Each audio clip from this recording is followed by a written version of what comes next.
لیکن اٹلی کی عوام موسولینی کو آج بھی اپنا ہیرو سمجھتی ہے۔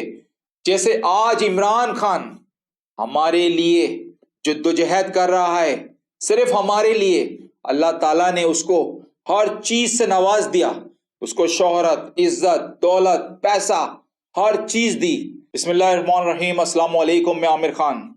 بات کریں گے بینیتو موسولینی کی، اٹلی کے وزیر اعظم جن کا دور اقتدار 1922 سے 1943 تک کے عرصے پر محیط تھا۔ 20ویں صدی کے شروع میں اٹلی کے بالکل ایسے ہی حالات تھے جیسے آج پاکستان کے ہیں۔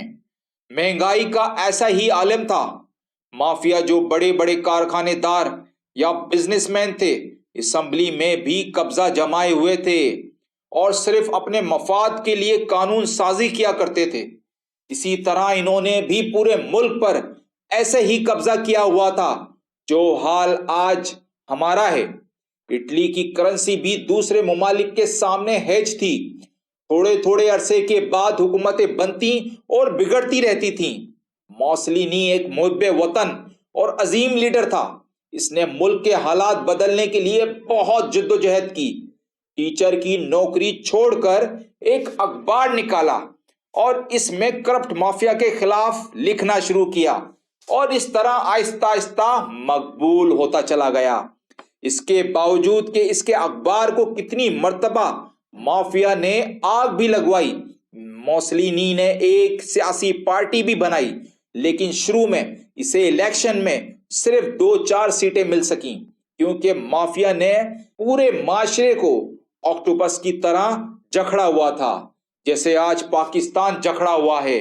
آخر موسولینی اس نتیجے پر پہنچ گیا کہ ملک میں انقلاب بغیر لڑے بھڑے نہیں لایا جا سکتا۔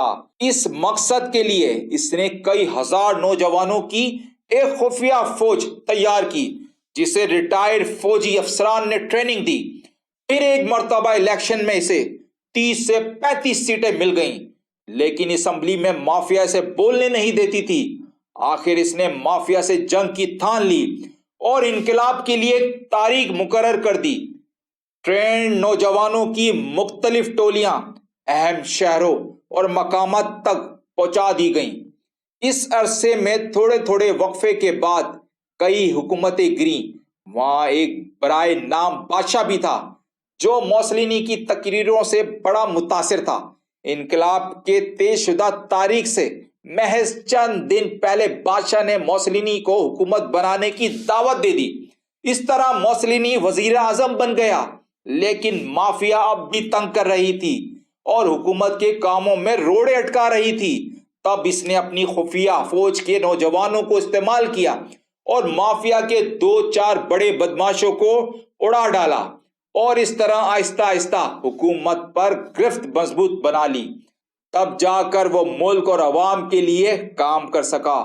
12 سالوں میں موسولینی نے اٹلی کو یورپ سے 100 سال آگے پہنچا دیا تھا، لیکن بدقسمتی سے دوسری عالمی جنگ میں جرمنی اور اس کے اتحادی اٹلی کو شکست سے دوچار ہونا پڑا، اور پھر اتحادیوں نے موسولینی کے خلاف شدید پروپیگنڈا کرتے ہوئے موسولینی کو قتل کروا دیا۔ لیکن اٹلی کی عوام موسولینی کو آج بھی اپنا ہیرو سمجھتی ہے۔ جیسے آج عمران خان ہمارے لیے جدوجہد کر رہا ہے، صرف ہمارے لیے، اللہ تعالیٰ نے اس کو ہر چیز سے نواز دیا، اس کو شہرت، عزت، دولت، پیسہ، ہر چیز دی۔ ناظرین، ابھی تک کے لیے اتنا ہی، اپنا خیال رکھیے گا۔